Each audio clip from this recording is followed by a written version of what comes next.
Good afternoon, everyone, and a very warm welcome to this very first Whistl Contact Solutions webinar exploring all facets of contact centers and customer service. Very pleased to be hosting this. We've got some great panelists today and a very nice topic.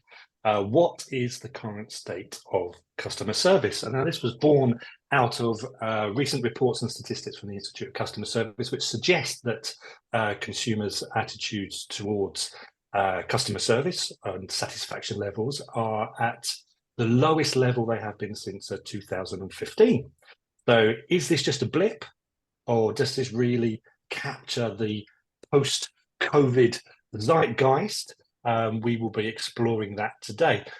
I'm going to introduce our guests, but I'm going to firstly address the elephant in the room, which is the fact that at least 75% of the panelists are rocking the same look. You will see that Leigh is very admirably representing the less follically challenged community, and we salute her for that. I can promise you that in choosing these esteemed titans, I was not trying to shape this podcast into my own image. So there's no element of vanity. It is purely luck of the draw. It's like Leigh stuck in a house of mirrors. I'm just glad you've all got different backgrounds. I know. Yeah. Yeah. I know, indeed. Well, Crikey. thing one, Anyway, thing two, thing three. Yeah. So we've all got our names underneath, so everyone will be able to differentiate us, which is the main thing. Without further ado, I'll introduce our panelists. So we have Leigh Hopwood, the CEO of the Call Centre Management Association. Hello there, Leigh. Hi, thank you for having me. No problem. Ben Booth, the CEO of MaxContact. Hello, Ben. everyone. Hello. And of course, Martin Teasdale, the founder of Get Out of Rap, which you might subtly see in the background there, and the team leader community, who has some of the best audio visual equipment in the industry. We've got some great vocal quality coming out of that microphone. It's amazing. Pleasure to be here, mate. Oh, listen to that. It's amazing. Better than these AirPods can manage. So, we're all in the industry, and I think we all are witness to the amazing things that our colleagues and peers in the industry do, or at least we perceive they do. But apparently this doesn't ring very true currently if we're to believe the latest statistics. And indeed, there's a lot of statistics out there that could probably contradict that, but this was hijacked a little bit by the Sunday Times a few weeks ago. So I think probably to Leigh first. Your organisation has a great insight into what's going in and around the customer service and contact centre industry. What currently are you hearing and seeing from your members within the industry? No, it's an interesting topic, isn't it? Is customer service declining? Obviously, we see it in the headlines. We see it in, as you quite rightly pointed out, the ICS reported that that levels aren't as they were. Members will tell us that actually customer satisfaction levels are going up when they ask those customers that are contacting the contact centre. They do their CSATs and customer service levels are going up. But we do have conversations trying to understand, are customer satisfaction levels going up or down, or are customer expectations going at such a rate that things have changed? And one of the questions that we've started to ask ourselves here at the CCMA, and in particular our research director Stephen Yap has asked, is that question actually a little bit redundant, in that comparing customer satisfaction levels today compared to 3 years ago when we were going through the pandemic, compared to 8 years ago pre-pandemic, the world has changed so much, and the context of which we're asking that question has changed so much. And whether that's because you're looking at the financial crisis and the pressures on consumers. You're looking at conflict and immigration and you know the movement of people around the world. On top of that, you've got the likes of AI technology that are throwing things into the mix. So the world is quite different now compared to certainly 3 years ago, and massively different to how it was 8 years ago. So I'm going to throw it back over to Ben and to Martin. Has customer service actually changed, or is the context that we're living in changed? Do you want to go first, Martin?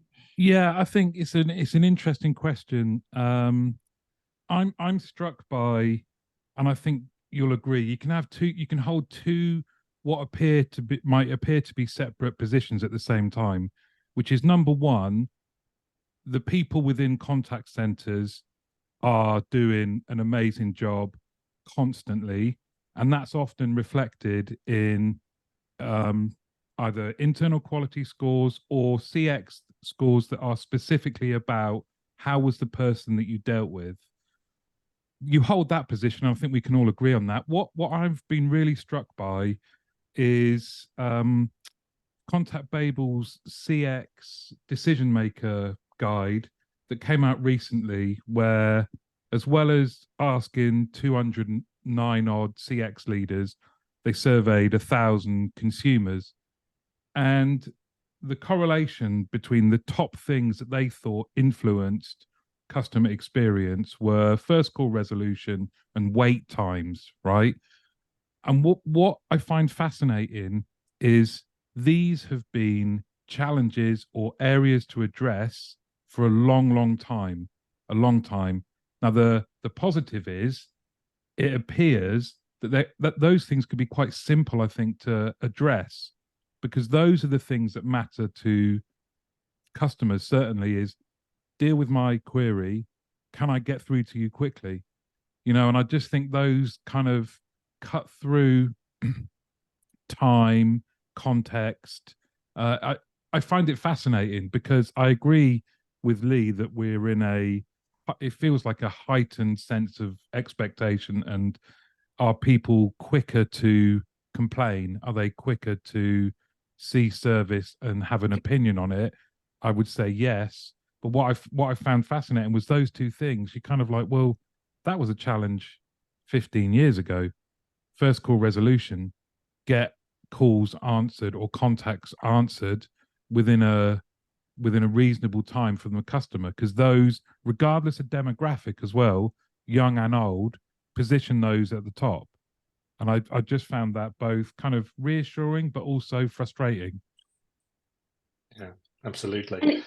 And it's interesting that when you, Martin, you and I both had a conversation with Irena, who runs the Ukrainian Contact Center Association, and she has a really clear view that actually the only thing that matters, and of course they're very much focused on Maslow's hierarchy of needs. You know, what actually really matters to the customer, what actually really matters to the customer, and she's really clear. It is about, you've got to answer the phone or the email or the text immediately, and you've got to be able to resolve it straight away.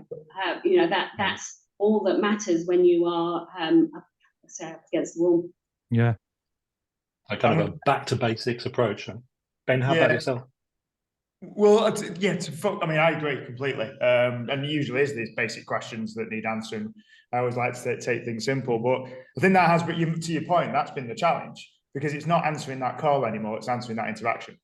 And those interactions have shifted, and the expectation across the platforms and also the information that can help you do, help the client, there's so much software out there now, not just even contact center, that agents have to use. So, and sometimes the issues are getting more complex. It's the iPhone problem now as well. Everything's got more complex. Everyone expects immediate, so the expectations have gone up. The challenge, though it is the same challenge, get the interaction through to someone as fast as possible. But there's a challenge in itself. You know, email versus call. When someone's emailing just support at, how do you get that email to the right person who can solve that query? And that's where technology, you've got to read the email, you've got to pull out topics to get it through to the agent who's got the right skill to solve that problem. So this simple concept of get it right to the right person who can solve the problem actually got more complex, And the industry's gone through a flux with technology from multi-channel, which was disparate systems, to omni-channel, one system. We've got new technology that can actually start solving some of these problems. But then we've also got the flip side of the customer expectation, and the demographic on expectations has massively shifted in my 20 years doing this. It used to be, you know, quite granular. Now it's quite wide. I mean, they always talk generations, but it's not that. It's also the type of issue. If you're ringing your bank about a fraud, you don't want to speak to someone on web chat. You want to speak to them in person. If you've just got a simple query, you don't mind. So what the expectation is from the person actually does change, and that balloon of the interaction channels did not help the situation. And then just ballooning software in general. You know, once you've got the interaction through to someone, how are they getting the answer to that problem and helping that customer in the right way? And that became the new challenge, and that is the new challenge now that we see across the sector. So maybe I'm going to throw this back to you again, Ben, actually, and maybe a little bit unfair, but you're from the technology side. Do you think that we're overselling, or technology is being oversold at the moment in terms of it is the silver bullet which really kills off all of these problems, and then we can get back to those basics? Yeah, I mean, I've spoken about this with many people. Technology is always oversold, and this is someone who does technology. Marketing departments are paid to sell solutions, and that's how they get the leads. And at the moment, where everyone's riding the wave of AI, it's been around for a long time. It's not new. Machine learning is getting better, actually, and the technology absolutely can help, but it's not the silver bullet to everyone's problems. And it really isn't. It's another tool that helps you assist, and that you've got in your bag that you can use to improve the customer service, productivity, but it's not the only tool. You still can't neglect the other ones like training and stuff. You know, I'd say a bigger impact is people working from home and losing the employee over the other technology, because when the pandemic, we saw onboarding processes 2 weeks in a training room became a two-hour video that they watched. So training went downhill. And onboarding and training staff up is actually one of the biggest challenges in the contact center industry right now when we speak to our clients. So that isn't a silver bullet to those problems. It can help speed up training, and it can give them more tools to get to the information faster, but it's not a silver bullet. Marketing is definitely riding the wave across all, not just contact centers, all industries. And I think the art of possible, and actually the value add, will be recognised over the next 12 months, and there is value there, but I think it is. I agree, it's been up. Must admit, one of the things that struck me from the article in the paper was, which I think did resound with myself, is that, yes, as you rightly say, AI and the technology has been around for years, but we're just talking about it now. There's a great hype about it, but we probably haven't got our heads around what that sweet spot is, where AI ends and human begins. And that probably is something that we're going to wrestle with for quite some time, as indeed we fully understand what the nature of that technology is, what it can really do, and how much we want it to interact with our customers before we interact on a human level. Yeah. Martin, on your... Sorry, go on, Ben. I was going to say, there is technology coming out to actually monitor the language that AI is using for your brand. Because when you're offloading, you do quality analysis. How many companies out there do quality on their agents? How many do quality on their AI? Yeah. Where are the guardrails? And as this technology is getting forced in, the guardrails are actually quite important when you start talking about this. That's interesting. I saw that actually, Leigh, with the Xers a few years ago, judging a Russian contact center, a bank that had set up a team to quality monitor their AI, and the feedback was given to the developers. So, you know, that kind of changing, okay, this kind of, you know, how do we get better? Well, here's what we've analyzed, here's where you need to make tweaks. And that was a good few years ago doing that. So yeah, it's fascinating. I think they're very much ahead of the curve there as well. It was recommendations from Harvard Business Review at the beginning of the year that the evolution of the contact center in many ways, you know, and what a frontline person does will be more about doing the quality assurance on the AI. What is going out? Is it compliant? is there any bias within the tone of what is coming back from the large language models on the AI, and ensuring that there's some kind of oversight to ensure that the right message, the brand, the tone, everything is in line with what we want to achieve from a customer perspective. So that was a few years ago, and I would say that they're really ahead of the curve if they're doing that. Mm.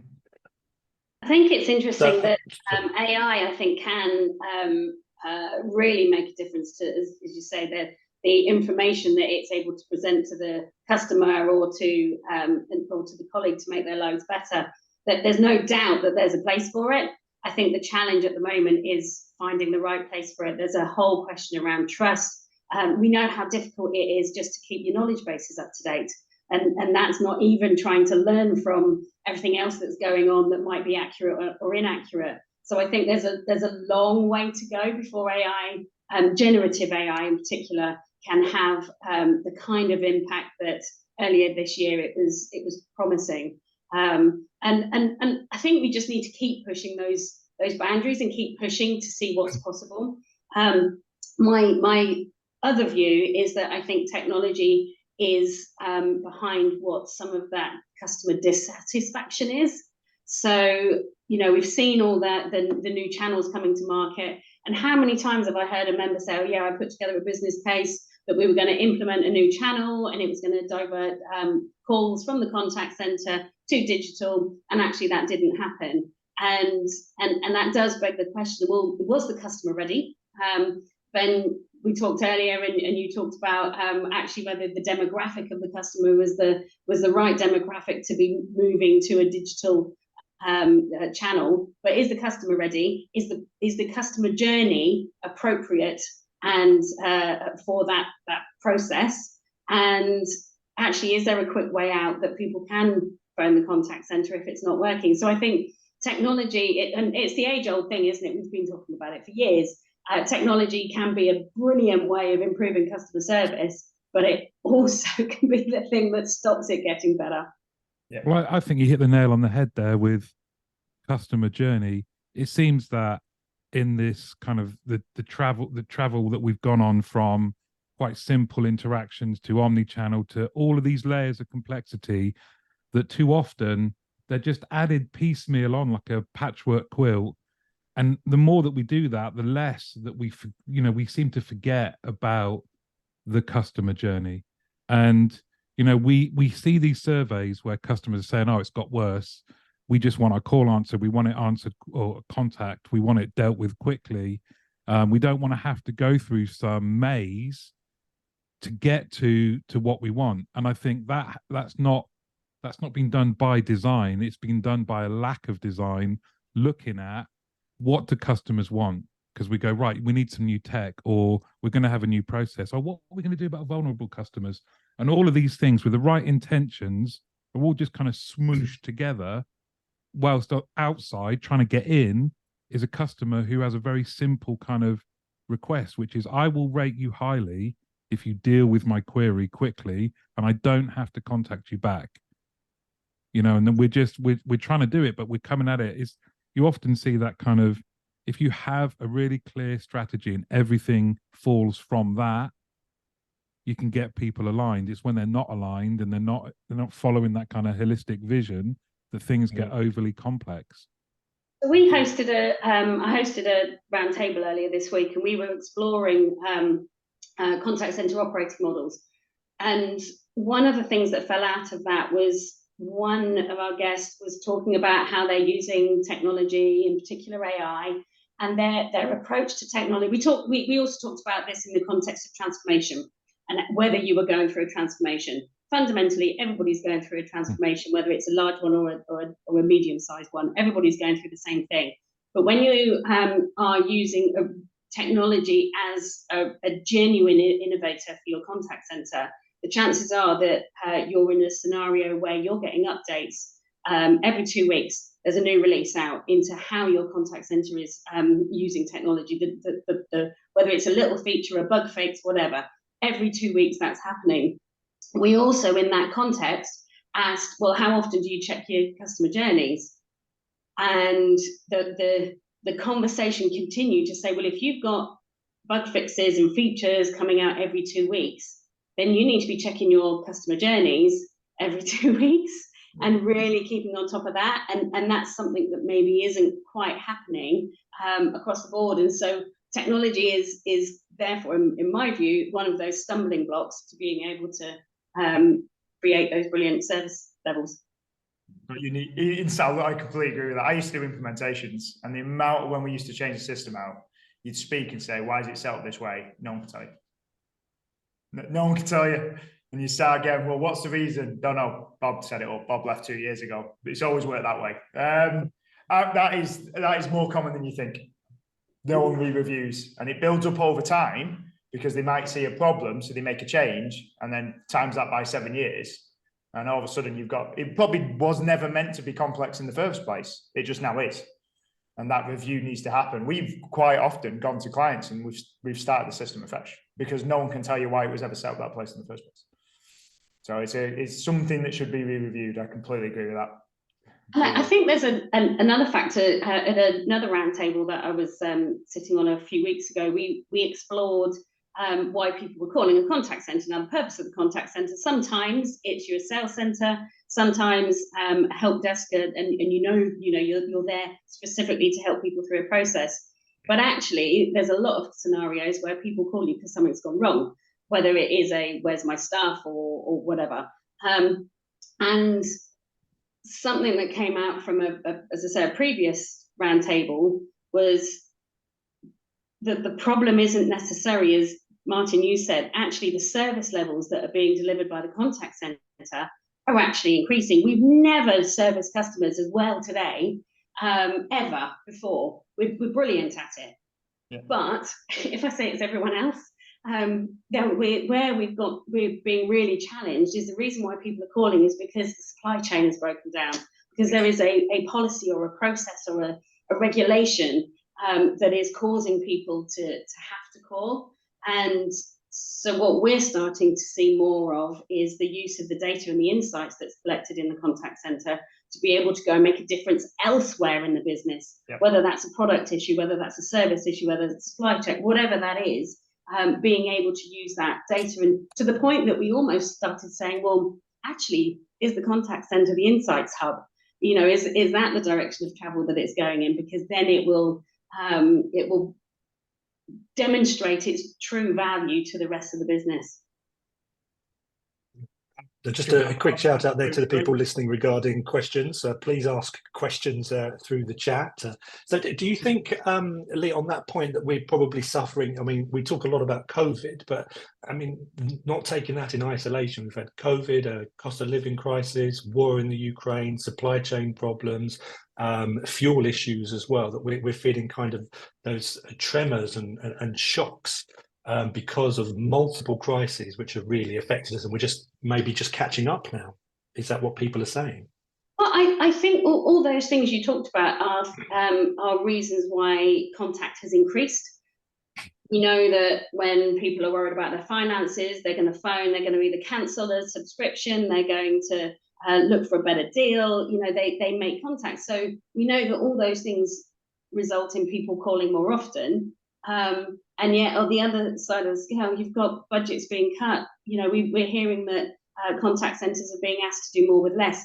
I remember writing about that 20 years ago. We've been constantly under the pressure to do more with less. And so I'm not sure that it's saying a reason or an excuse, but I think it's just the reality of the situation.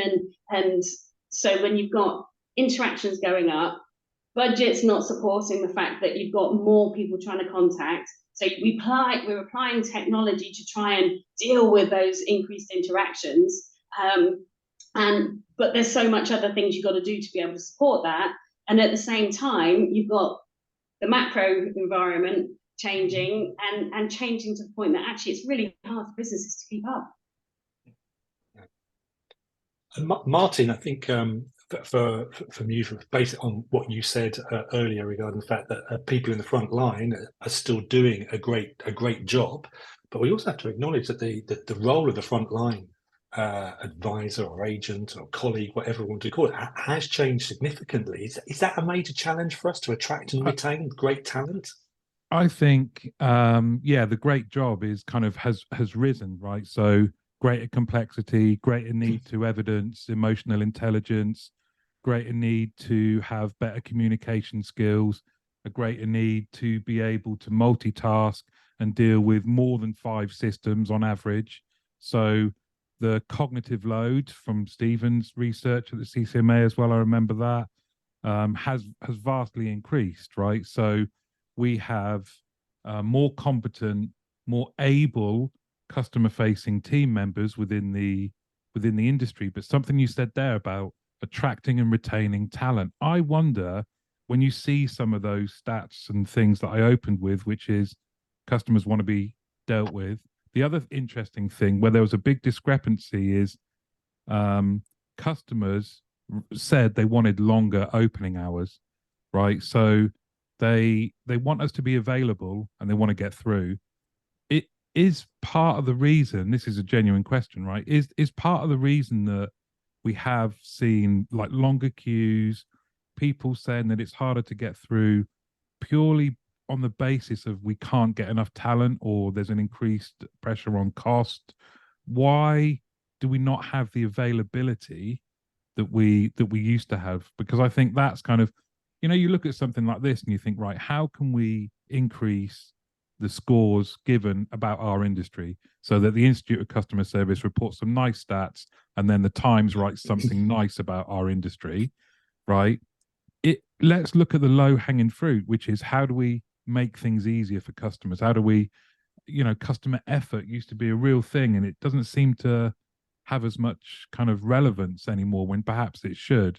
So availability, getting people through is part of the problem that we are struggling to attract talent, or is it a combination of that and the pressure on costs because of all the things we've mentioned before? And I think because of all the problems that you know, has been experienced within customer service over the past couple of years, a lot of it has been being there to listen to customers with their complaints where things have gone wrong. Doing that for however many hours a week is, I mean, a lot of us will know about it when we started in customer service just after Alexander Graham Bell invented the phone. You know, it was hard, but it is 50 times harder now. And I think post-COVID, all of those issues, and people may not want to go into customer service for that very reason. So it's going to become increasingly harder, I think. Leigh, is that something that you're hearing from your members? Yeah, do you know what? I think there's two parts to it. I think you were saying there, Martin, about availability. So you've got contact centres that are not able to expand their population, yet you've got more interactions coming in. Because of the technology taking away the simple stuff, the interactions take longer. So we all love AHT, don't we? But actually, handle times are taking longer. So that availability isn't there as much as it once was. So we have to factor that in. And the question around can we attract people into the market is something we've been trying to address in some of the stuff that we've been doing. And a piece of research that Stephen did earlier in the year suggested that it's harder to attract people into customer service in particular, sales slightly different, but customer service in particular, because people know that actually they could be facing some grumpy customers. You know, we've seen the ICS doing the whole bullying campaign, and you know, that's face-to-face on the high street as well as over the phone. And so you've got people that are thinking, you know, yeah, customer service, certainly in a contact center, you've got flexibility, you can work from home. You know, there are so many brilliant reasons why you would work in a contact center. The collaboration that you get, it's fun, all that kind of stuff. But they're also aware of the fact that they've probably got a bit stroppy with someone on the phone at some point, and actually they might be the one that receives that grumpy customer, even though they get training and support and everything else to be able to deal with it. And that seems to be one of the reasons why we're finding it hard to attract people. Yeah, there seems And to. indeed, I think Ben, from your point, that maybe tech can help us a lot there with making the life of the front line correct. Look, it can, but there is a stigma in the. I mean, the only news you ever see about the contact center industry is bad news, and I don't know, that's just news in general. It accounts for what, nearly 3% of the employment in the UK. That doesn't include outside and all those ancillary. It's, if you want help, you ring the contact center or contacting them. It is they're there to help you get through it. And to back to your point originally, is people understanding they're not the cause of your problem. They're there to solve it. And I do think a lot more needs to be done around that. Why are you contacting them in the first place? That is overly ignored. But the technology of it, we're going through, we've seen, one thing I do have is some unique insight into the stats across our base, and it's large enough to quote, is since the pandemic, there was a 30% drop in agents logged in, like for like, and there was a 30% increase in interactions. So it was compounding this as an effect. And this is where technology, yes, it can help, but this is the battle between, I love that battle between average handle time and first contact resolution. They don't go hand in hand. It is a metric, but you look across the industry and targeting people on SLAs for queue time over and above solving someone's issue and providing a good customer experience. I used to do support. I sometimes didn't solve the issue fast, but I always got good customer experience because I always followed up. I did the right thing, even if it took me a half an hour or 2 days. And they're two different things. And as I don't think the industry has recovered from it. We haven't seen recovery from it. And the expectations have gone up. And as you've mentioned, macroeconomics and how people generally feel in life has shifted pre-pandemic to now. When was the last time you saw some good news? Look, onboarding, training, I think the tools you need to give contact centers absolutely need to look and ask those basic questions about how can we make your life easier at work? Because it's not done enough. And if you ever go and sit next to an agent, my God, honestly, we sent our VP of engineering to sit next to an agent who was amazed at how fast they have to operate across all the 4 systems they're working on. How can you make their lives easier? How do you make it accessible? How do you show? You also need as a company to show that there is a career progression, there's training, there's mentorship. If you come to work in any field any day and you don't know, one, how you add value every day, how are you motivated? And 2, is there a progression? And they're going to leave eventually. And there's a lot to be done around that. Yes, technology can help, but there's more than just that. There's the whole piece around it. If you're just trying to fill bums on seats and heads, then I'll guarantee your attrition rates are high and you're not doing the other things and you're running into these challenges, because the easiest way to increase FCR is keep your experienced staff. So yeah, I think it's really hard though. Topic. I think it's in some respects it's not difficult for contact center leaders to sit back and go, right, this is exactly how our contact center should run, and we would get brilliant employee engagement. Colleagues would love working here, and our customers would not have an issue getting in touch with us and getting their issues resolved. I think many can sit back and go, this is exactly how I'd love it to be, and this is how it would all work. But the reality is that there's and those that are therefore creating greenfield contact centers have the luxury of being able to do that. But I think where the majority of people are is that they've got legacy systems that have got a load of data, processes that are so intertwined within the contact center and outside of the contact center. It's so hard to make those shifts. So that whole question earlier this week on the roundtable around transformation, actually what I'm sure they'd all love to do is a bottom-up, start again type transformation, but it's just not possible.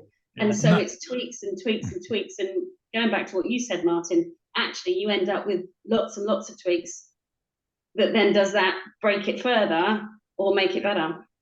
I think most people that will be listening to this or watching this or back in their contact center, if they ask themselves that question that Ben said he asked when on implementation, and when I worked at BPA, we'd do the same sort of thing. Every consultant would go, why do you do it like this? And for so many people, that's the first time that they've had a chance to step back and go, yeah, why do we do it like this? And because you're so coming from an operations background, there's a dopamine hit of chasing things and fixing things and going from one query to the next. And you get spat out at the end of the day. You very rarely have a chance to go, why are we doing it like this? And where is the customer in this room right now when we're making these decisions? And I've been lucky. There's some great companies out there that will keep an empty seat in a meeting room, or, you know, they have a phrase that everyone repeats, which is, well, what does the customer think about this? You know, and it just helps us go, wait a minute, what are we doing? Is this the best thing for our customers? Because, you know, like you've mentioned, James, we all recognize we've got great people dealing with challenges that we certainly never had when we were on the phones.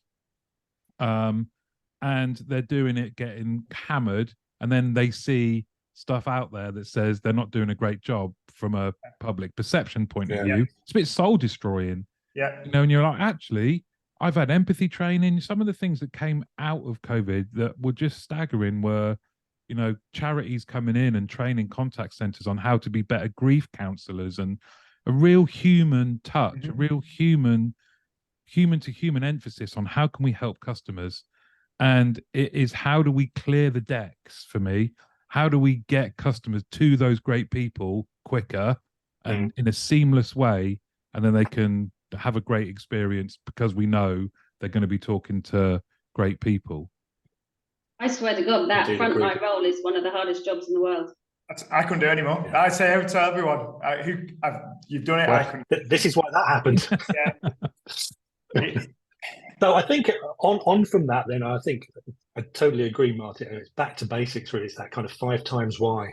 Where we're asking those very basic questions and trying to really mine down into the reasons why we do things. And I think that doesn't help. And sometimes you need that kind of fresh set of eyes to ask those questions.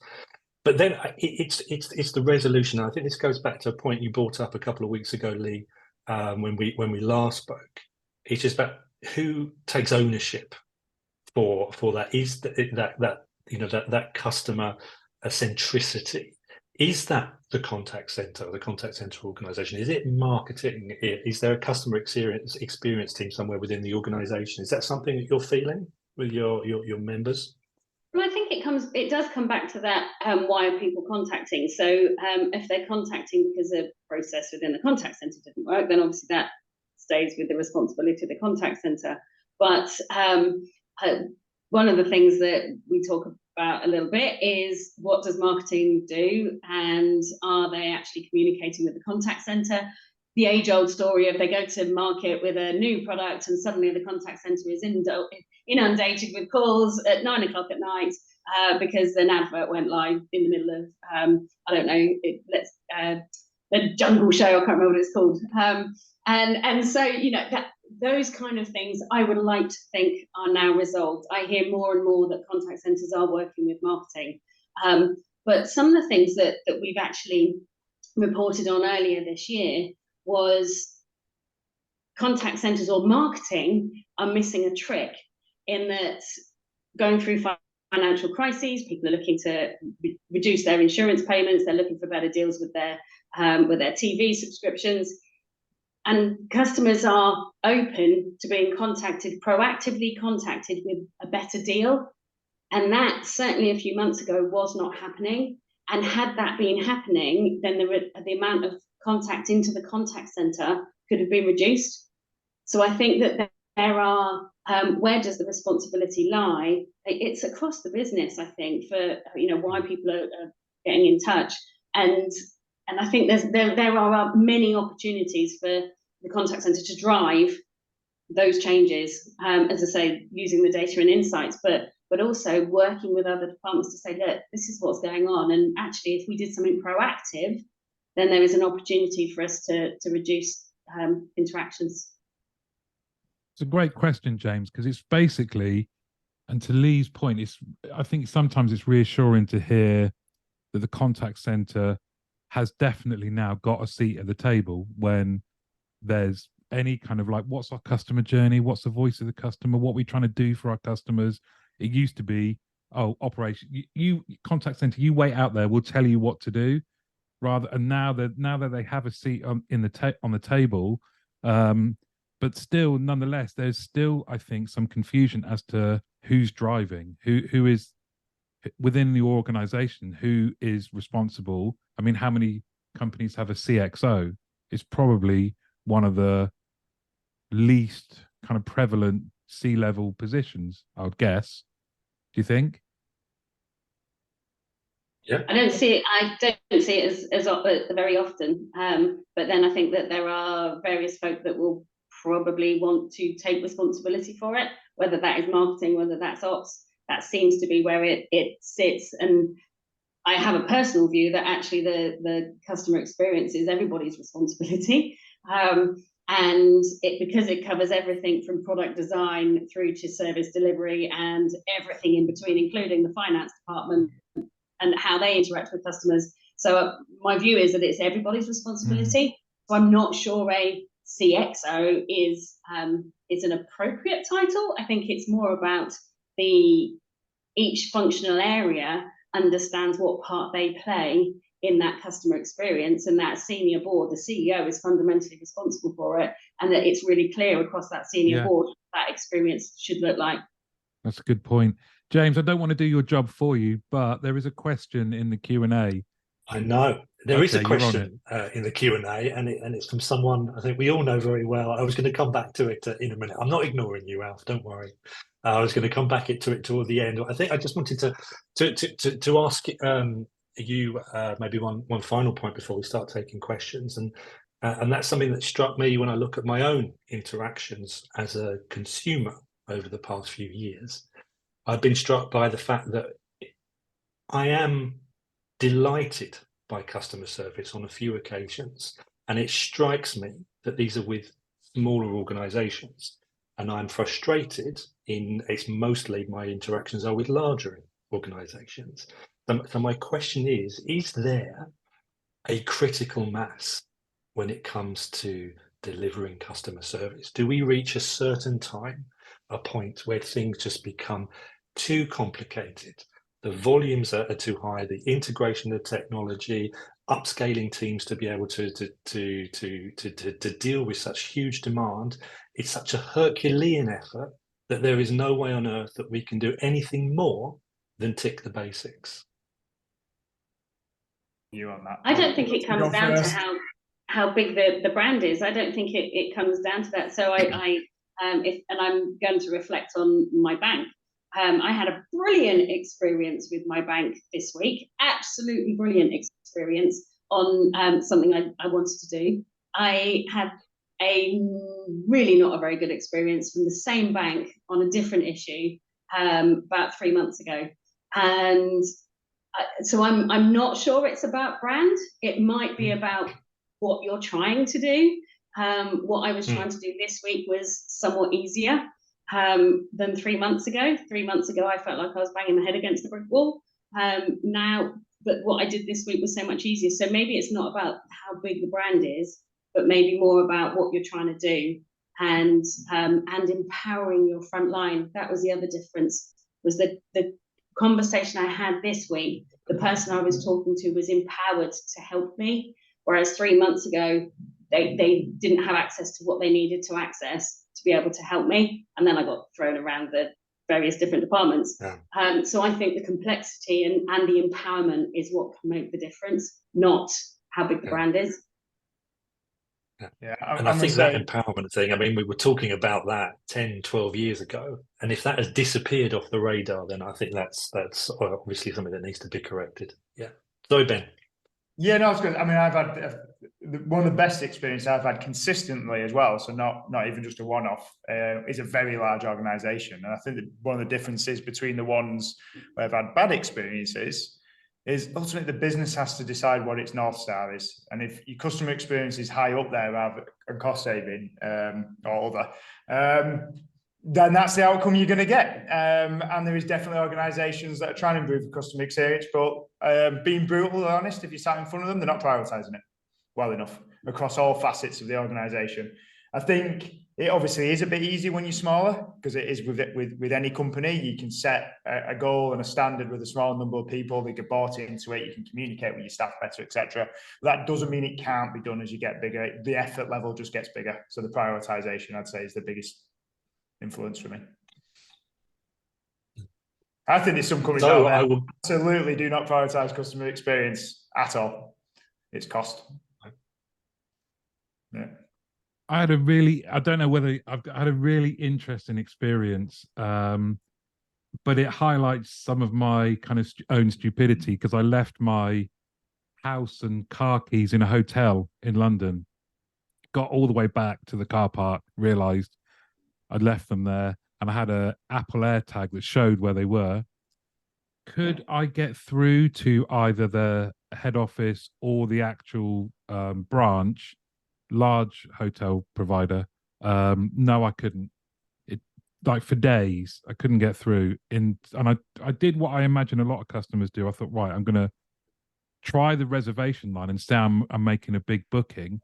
Got through to two people, and it's interesting you mentioned empowerment, because the two people that I ended up speaking to were actually rebellious.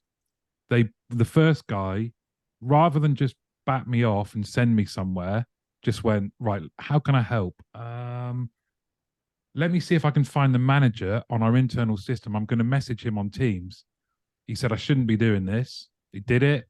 Then the manager then said, right, he's typing back, and we were in this together. Me and this guy were like, yeah, we're solving this together. And then he said, right, the manager said he shouldn't do this, but he's going to ring your mobile number. And he rang me from his personal mobile, and we arranged to get my keys back. Now, for both those two guys, I have nothing but praise, and they were brilliant, and they genuinely wanted to help me. But in terms of the process, in terms of how easy it was for that company, I have a negative view. So it's interesting, isn't it? That kind of, there's always layers to some of the headlines. And again, it goes back to that point. Are you enabling those great people who want to help through all of your setup, or are you making them feel like they have to rebel? And that me as a customer, I went through like some kind of adventure game to get through to them. All because of my own stupidity, I have to say. But that whole context of the people you're talking to, the service they're delivering, and your view of those people is higher than that of the organisation. And that's what we're seeing in the research that we're doing, is that actually the reputation of the contact centre is actually is getting better, but the reputation of the brands that they work for is not necessarily getting better. Yeah, it's tough, isn't it? We are going through a flux, that I will add, and I don't think anyone's settled where it is. Look, to be honest, some of the brands are experiencing challenges to defend them that they've never experienced before. So, like we said, the macros around, they could have supply problems for delays that they're not used to, and it's being agile and adaptable is also key right now. Being able to look at the data, see what's happening, and react to it, and that comes to empowering your contact center staff as well, the managers, because we've also come across organizations where the business's resistance to change to try and improve things. There's the opposite problem where they're not allowed to make changes to improve the experience. So there's a lot of facets to this. I will say there's no easy answer. Yeah, none of them are intentionally making it difficult, are they? I mean, because so many of them are on razor thin survival. You know, are they going to be here in a month? You know, so absolutely, no one's doing it intentionally. However, the thing that is, I think, that kind of both a positive and frustrating is there's some simple fixes here. There's, you know, how do we get clarity for customers to be able to speak to the great people that are representing the brands? Start there. Yeah. So at this point, thank you very much. I'm going to try to answer, or get you to answer, Alf's question. So we are seeing a shift within contact centers regarding office versus remote, hybrid models, and office only. Is this also a reason why we struggle to attract colleagues alongside pay, career, fear of using offshore outsourcers, etc.? So yeah, things have changed just in terms of our attitude towards working from home or remote or hybrid. But is that an obstacle to us attracting people, or is it more of an opportunity? I think it's an opportunity. And we saw that as we went through the pandemic, the ability to recruit people from anywhere, not just in your local 10 miles, 15 miles. But this conversation around hybrid comes up in every single roundtable that we do. It's still a big topic. What I think is quite interesting is that it hasn't yet stabilized, but it feels like it's starting to stabilize. We did a poll a couple of weeks ago and asked the question, what's your hybrid model today? And what do you think it's going to be in 12 months' time? And the answer of what is it today was it had something like 38% of people said that they have their frontline coming into the office 2 or 3 days a week. Mm-hmm. And that seemed to be the most common approach. Many still had them coming in once a week, maybe once a month. Where is it likely to be in 12 months' time? 51% said that they were expecting it to be 2 to 3 days a week that the frontline will come into the office. That feels like that's where it's starting to standardize. And I mean, there's a whole big topic of conversation about actually, if you want to work from home, you can, but you might have to go into the office. Different contact centers will offer you home working to 100% in the office. One conversation I had this week was one financial services organization said that everybody comes into the office. They don't want to work from home. And then you've got on top of that, you've got free lunches, free dinners. And right now, really, really important when money is tight, you've got electricity, so you can be not worrying about heating your home. So there's loads of reasons why people might want to come in the office, and therefore why working in a contact center environment is more attractive because of that flexibility. The other thing that we've been talking about is that it opens the door to greater diversity. So there are people that maybe would never have wanted to go and work in a contact center because it's too busy, too many people around. I just want to sit at home. I never want to leave the house. There are reasons why some people want to work from home. And I think that opens up the talent pool, not just from a geography perspective, but from a diversity, whether it's neurodiversity, whether it's a disability. I think it just opens up the talent pool even more. And that's something that I think that we should be championing as an industry. Yeah, I agree. And I also like the way that this landscape has evolved, because it's meant that you can't answer a question like that without thinking about how scheduling has evolved as well, and how then that also it should attract people that have a totally different view of what work is. We mentioned generations coming into the workplace. Their view of what their relationship with their employer and work looks like is very different. And inherent in that is flexibility. And that's both flexibility of where they're working, but also when they're working, how they work. And, seeing scheduling evolve, I actually think, these kind of things we should give ourselves a pat on the back as an industry generally about we're there. We are there thinking about how can we attract people, how can we get them to work. And to Leigh's point, opening up parts of society that weren't able to do it, I think is brilliant, absolutely brilliant. Yeah. Also, I think there's an openness piece as well. If you're asking people to come back into the office as well, I think it's that transparency in what the policies and the reasons you're asking people to come into the office. I think it is really important to have that interaction.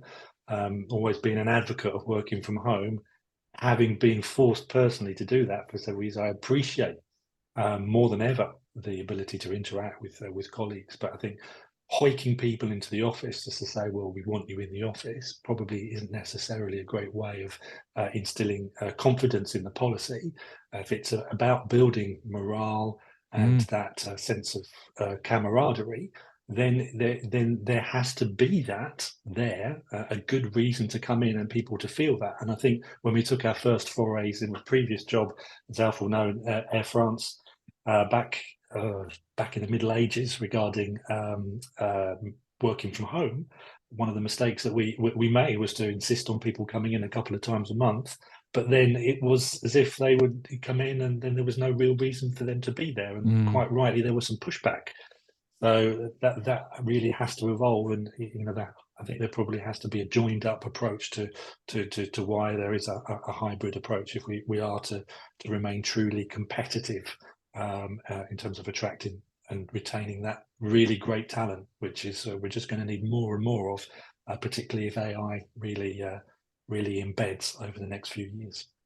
A member was telling me this week that she had been given the directive to make sure that everybody came back into the office 100%. She pushed back and said, no, it's not happening. And she talked about one member of her team, it's a sales team, and she talked about how one member of her team really didn't want to come into the office. And although he or she did come into the office for a sales training, they really didn't want to come into the office. And actually, that's their best performer. And so even in a sales environment where you think, oh, that's where the greatest camaraderie is, actually, some people just work better in a different environment. And I think that for me is the piece that I think we should be aware of. And I'm certainly hearing it across the member base that there is much more personalization for where and how people work now in our space than there ever was before. And I think that's something that I don't think there's another sector that can really say that. Indeed. And I think, again, if we go back to what we're saying throughout this as well, a bit of a back to basics approach, and that symmetry between customer and colleague experience. What do our customers want? Well, they want choice. What do our colleagues want? Well, their customers as well. They want choice. They want the choice. And now we have the technology, we have the processes, we have the infrastructure to do that. So there's no reason why that can't be a great opportunity for us to keep on attracting and retaining people. Mr. Rodway has asked another question. He's pushing his luck with two questions, but we'll attempt to answer it. Is now a great opportunity for businesses to work together within our industry to help career development without the fear of losing talent, as well as improving the customer experience? Wow. So I think they are. I think as an industry, we are working together. We know from certainly the narrative that we have, the narrative that other organisations like us have. We know the narrative from the recruiters, they're all saying the same thing. Now, with regard to having a great career in the industry, I do Career Talk, which I think certainly James and Martin, you're very aware of. And that is all about trying to show the brilliant careers that we have in the industry. So and there are organisations, and I'm sure just like where Ralph works, you're all in the same process of trying to attract people in the industry and trying to demonstrate what a great place it is to work. So I think we are working together as an industry across all the aspects of the industry to attract people. I have a bit of a slightly different view. Oh, go on. Sorry, Matt. Sorry, I was going to say, Martin, from your perspective in the team leader community as well, that's something that you're trying to emulate in that as well, I suppose. Yeah, I think, I would just echo what Leigh says is, generally speaking, people are collaborative and have a real sense of community around, we're sharing the same challenges. What are you doing that works? Oh, I'll tell you openly. I think it's the kind of outliers that will say, I'm not necessarily sure I'm going to tell you. That said, I've worked in situations where you've been competing for recruiting, and our recruitment teams would kind of drive trucks outside other contact centers. Why not come and work over here? And but I think in terms of our industry, I think we're very collaborative, and there's kind of we can all win. I've always thought that collaborative competition, right? You can still be really competitive, but I think you absolutely can. We've got challenges that can't be addressed by singular kind of organizations. But just as a differing view, we're talking about customer experience for brands to predominantly the UK. The UK contact centre isn't the only market service in that industry. And I'd say internationally that is not happening. There is definitely competition there.